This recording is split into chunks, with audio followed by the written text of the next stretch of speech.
नमस्कार, मैं हूं मनीषा रानी। आप जुड़ चुके हैं स्टार ब्लू न्यूज के साथ। आज हमारे साथ मौजूद है जन स्वराज के युवा जिला अध्यक्ष राकेश घोप जी। राकेश घोप जी, पटना की रैली को लेकर आपकी क्या तैयारी है? मनीषा जी, आपका आभार और स्टार ब्लू न्यूज को धन्यवाद कि आपने जन स्वराज को मंच दिया है। जैसा कि आप जानते हैं कि 11 अप्रैल को बिहार में जन स्वराज पार्टी की एक बहुत बड़ी रैली आयोजित है और उस रैली की तैयारी को लेकर के हम सारे जन स्वराजी साथी विगत कई दिनों से लगे हुए हैं। हमने पूरे जिला कमेटियों का बैठक किया है, प्रखंड वाइज हर पदाधिकारियों से मिलकर के समीक्षा किया है और कल भी हम मुंगेर विधानसभा के कई इलाकों में व्यक्तिगत अपने संगठन जिलाध्यक्ष जी के साथ मूव कर रहे थे और लोगों में बड़ा उत्साह है इस रैली को लेकर के। चूँकि यह बिहार बदलाव रैली है और बिहार की दुर्दशा को, बिहार की आर्थिक समृद्धि के लिए, बिहार की एक जो गौरवपूर्ण इतिहास रहा है उसको पुनः वापस करने के लिए जो हम लोग एक बड़ी तैयारी कर रहे हैं। बिहार बदलाव रैली लोग में काफ़ी उत्साह है, लोग स्वयं जाने को उत्सुक हैं। हम लोग तो सिर्फ निमित्त मात्र हैं, हम लोग निमंत्रण देते हैं और लोग अपना सत्तू और चूड़ा बांध करके तैयार हैं। बिहार बदलने की तैयारी है, पुरजोर तैयारी है। आप देखेंगे कि 11 अप्रैल का जो दिन होगा गांधी मैदान का, वह दिन हम लोगों के प्रण लेने का दिन है। बिहार से बेरोजगारी और पलायन के खिलाफ, भ्रष्टाचार के खिलाफ, अच्छी स्वास्थ्य व्यवस्था के लिए हम लोग बदलाव रैली की पुरजोर तैयारी में हैं। राकेश जी, वाकई लगता है 2025 में मतदाता बिहार के लिए वोट करेगी? बिहार के लोगों की जो दुर्गति इन सरकारों ने किया है पिछले 30-35 वर्षों में, और चूंकि पहले कोई विकल्प नहीं था, राजद, जदयू, भाजपा, कांग्रेस के शासन के दावों के बावजूद आज भारत सरकार के आंकड़े बताते हैं कि बिहार देश के सबसे फिसड्डी राज्यों में से एक है। बिहार पर कैपिटा इनकम में सबसे पीछे है, कोई रोजगार नहीं है, शिक्षा की कोई समुचित व्यवस्था नहीं है, एक भी सेंट्रल यूनिवर्सिटी नहीं है। बिहार इतना गौरवमयी इतिहास के को संजोए हुए है, बावजूद यहाँ पर्यटन की कोई व्यवस्था नहीं है। तो हर मामले में बिहार सिर्फ नली गाली सड़क से आज ऊपर उठ नहीं पा रही है। तो बिहार बदलाव के लिए बिहार की जनता बहुत ही उत्सुक है, बहुत ही जागरूक है। हम लोग गाँव-गाँव, गली-गली जा रहे हैं। प्रशांत जी पिछले 2 वर्षों से पदयात्रा के माध्यम से बिहार के हर खेत खलिहान, चौक चौराहे, शहर, गांव सबको धूल फांकते हुए लोगों को यह समझाते बताते आ रहे हैं पिछले 2 साल से कि अब आप अपने बच्चों के स्वर्णिम भविष्य के लिए बिहार में एक बड़े बदलाव की तैयारी कीजिए। और यह जो 2025 का बिहार विधानसभा चुनाव है, यह बिहार की तस्वीर और तकदीर के लिए एक बड़ा चुनाव साबित होगा और बिहार फिर से अपने पुराने गौरव को पाएगा। शिक्षा का वो केंद्र, वो तहसीला, वो नालंदा यूनिवर्सिटी, जो हम लोग का पहले एक औरा रहा था बिहार का। सोचिए कि बिहार में कितना चीनी मिल हुआ करता था, जूट उद्योग हुआ करता था, सिल्क का उद्योग हुआ करता था, कागज का मिल हुआ करता था। आज बिहार को पूरी तरह नर्क से बदतर बना दिया गया है इन शासन के द्वारा। तो बिहार पूरी तरह बदलाव के मूड में है और बदलाव रैली बिहार का बदलाव का एक नई इबारत लिखने को तैयार है। बिहार की जातिगत राजनीति को पार करते हुए प्रशांत किशोर जी कैसे बिहार में नया बदलाव लाएंगे? देखिए, ये हकीकत है, बड़ा तकनीकी सवाल है आपका कि बिहार जाति और धर्म की लड़ाई में उलझा हुआ है। एक जो पार्टी है भाजपा, वह सबको मुस्लिमों का डर दिखा करके सबको हिंदू हिंदू करके अपने वोट का ध्रुवीकरण करती है, और दूसरी पार्टी जो राजद और कांग्रेस गठबंधन है, वो बिहार में अगड़ा पिछड़ा की लड़ाई लड़ा करके जातियों में बिहार को विभक्त किए हुए है।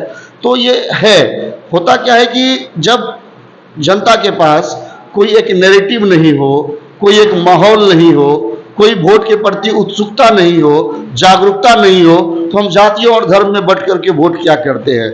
लेकिन आज बिहार जिस मुहाने पर खड़ा है, बिहार को जरूरत है एक बड़े बदलाव की। बिहार उसके लिए तैयार है और हमारे पास नैरेटिव है। बिहार के सारे गरीब गुरबा लोगों को, बिहार के हर एक नागरिकों को अपने बच्चों की चिंता है और हमारे नेता कहते भी हैं कि नेताओं के बेटे के लिए नहीं, आप अपने बच्चों के लिए बिहार के इस बार चुनाव में वोट करें। और आप जिसको भी वोट करें, आपका मुद्दा ये डिपेंड करता है कि आप वोट किस बात के लिए कर रहे हैं। आप राजद को वोट करें, जदयू को वोट करें, कांग्रेस को वोट करें, भाजपा को वोट करें, जनसुराज को वोट करें, इससे ज्यादा जरूरी है कि आप किस बात के लिए वोट कर रहे हैं। तो यकीनन जाति व्यवस्था एक बिहार को जकड़े हुए है, लेकिन हमें विश्वास है कि बिहार बदलाव रैली के बाद आप देखेंगे कि बिहार की जनता अपने बच्चों के स्वर्णिम भविष्य के लिए वोट करेगी। और जातियों से निपटने का फार्मूला हमारे पास है, हमारे पास नैरेटिव है, हमारे पास मेहनत है, हमारी जिद है कि बिहार से रोजी रोजगार के लिए पलायन को रोक देना। तो इस बात के लिए जनता वोट करेगी। बिहार के लोग बिहारी बन करके वोट करेंगे, ना कि वो किसी कास्ट और धर्म के आधार पर वोट करेंगे इस बार। प्रशांत किशोर जी जो कहते हैं नीतीश कुमार मानसिक रूप से बीमार हैं, वाकई नीतीश कुमार मानसिक रूप से बीमार हैं? मनीषा जी, आपको नहीं लगता ऐसा? जो मुख्यमंत्री देश के अग्रणी नेताओं में हुआ करते थे, भारत के प्रधानमंत्री के दावेदार हुआ करते थे, आज वो मुख्यमंत्री मानसिक स्तर पर इतना डिरेल हो चुके हैं, उन्हें अपने राष्ट्रगान का सम्मान करने का होश नहीं रहता। नीतीश जी का एक औरा रहा है, नीतीश जी बड़े नेता रहे हैं, नीतीश जी ने बिहार के लिए बहुत सारी चीजों को किया है, इस बात को स्वीकार करने में मुझे कोई गुरेज नहीं है। लेकिन हमारे नेता क्या कहते हैं? हमारे नेता कहते हैं कि आज जो नीतीश जी की मानसिक अवस्था है, क्या वो बिहार को लीड करने में सक्षम है? क्या उनका हेल्थ बुलेटिन जारी नहीं करना चाहिए? आज वो भरी सभाओं में क्या बोल देते हैं, सदन में महिलाओं के बारे में आपत्तिजनक बयान दे देते हैं। तो नीतीश जी पूरी तरह मेंटली रिटायर्ड हो चुके हैं, फिजिकली टायर्ड है। नीतीश जी मानसिक स्थिति से एक उनके साथ एक साजिश हो रही है। मेरा ऐसा मानना है कि भुंजा पार्टी, जो आरसीपी सिंह जदयू के पूर्व अध्यक्ष कहते थे, उस भुंजा पार्टी में नीतीश जी को कुछ तो चीजें ऐसी खिलाई जा रही है जिसका दुष्परिणाम की राष्ट्रगान के अपमान के रूप में आज बिहार के सामने है। क्या लगता है चुनाव के पहले जदयू पूरी तरह से टूट जाएगी? जदयू बचा कहाँ है मनीषा जी? जदयू तो पूरी तरह छत बिछत है। जब तक नीतीश जी सोसो की भूमिका में आज मुख्यमंत्री पद पर हैं, तब तक जदयू के नेता अपने स्वार्थ के लिए नीतीश जी के साथ चिपके हुए हैं। जदयू बिहार के अति पिछड़ा समाज के, अल्पसंख्यक समाज के, दलित समाज के एक बड़ा पसंदीदा पार्टी हुआ करती थी। जदयू के वोटर जो होते थे या जदयू के जो सपोर्टर होते थे, मैं कह सकता हूं कि बिहार में सबसे अच्छे व्यक्ति वो होते थे। वो क्या बोलते हैं, समावेशी लोग होते थे, मध्यम सोच के लोग होते थे कि उनको बहुत ज्यादा वो कट्टरता में यकीन नहीं रखते थे। लेकिन आज के जो जदयू है वह पूरी तरह नीतीश जी का चेहरा को दिखा करके जदयू को गिरवी रख दिया गया है। जदयू को चंद लोग चला रहे हैं, रिटायर्ड ऑफिसर चला रहे हैं। और आप देखेंगे कि इस चुनाव के बाद जदयू का वजूद पूरी तरह समाप्त हो जाएगा और जदयू को जो 2-3 लोगों ने गुमराह करके पूरे जदयू को कब्जा कर लिया है, वो तो भाजपा के हाथों में जदयू को बेच दिया गया है। लालू जी भी अब पूरी तरह से बीमार हो चुके हैं, इसका कितना असर राजद के ऊपर पड़ेगा? देखिए, लालू जी जैसे नेता सरी में जन्म लेते हैं। लालू जी की काफी कारनामे हैं जिनकी की हम आलोचना करते हैं और करते रहेंगे। लेकिन एक दौर रहा था लालू यादव जी का भी, जब वो सामाजिक न्याय के योद्धा कहलाए थे और कुछ विषमताएं थी समाज में, उन्होंने गरीब गुरबा लोगों के मुंह में आवाजें दी। इस बात के लिए उनका सम्मान है। आज जो लालू जी का स्वास्थ्य है, कहीं ना कहीं बिहार की राजनीति के लिए एक बहुत बड़ा धक्का है।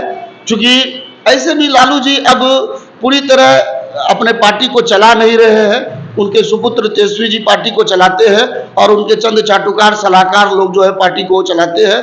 तो हालांकि लालू जी का व्यक्तिगत जीवन में स्वस्थ रहे, ये हम लोगों की ईश्वर से प्रार्थना है। और असर तो पड़ेगा ही, क्योंकि लालू नाम बिहार की राजनीति का एक ऐसा नाम है, किसी के इर्द-गिर्द बिहार की राजनीति होती है। किसी को डर होता है कि लालू लौट ना जाए और किसी को इस बात के लिए ही वोट करना होता है कि हम लालू को लाएंगे ही।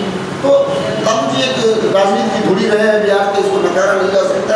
उनका स्वास्थ्य रहना हम बिहार के साथ साथ देश के तमाम समाजवादियों के लिए अच्छी चीज़ है। ईश्वर उनको स्वास्थ्य लाभ दे।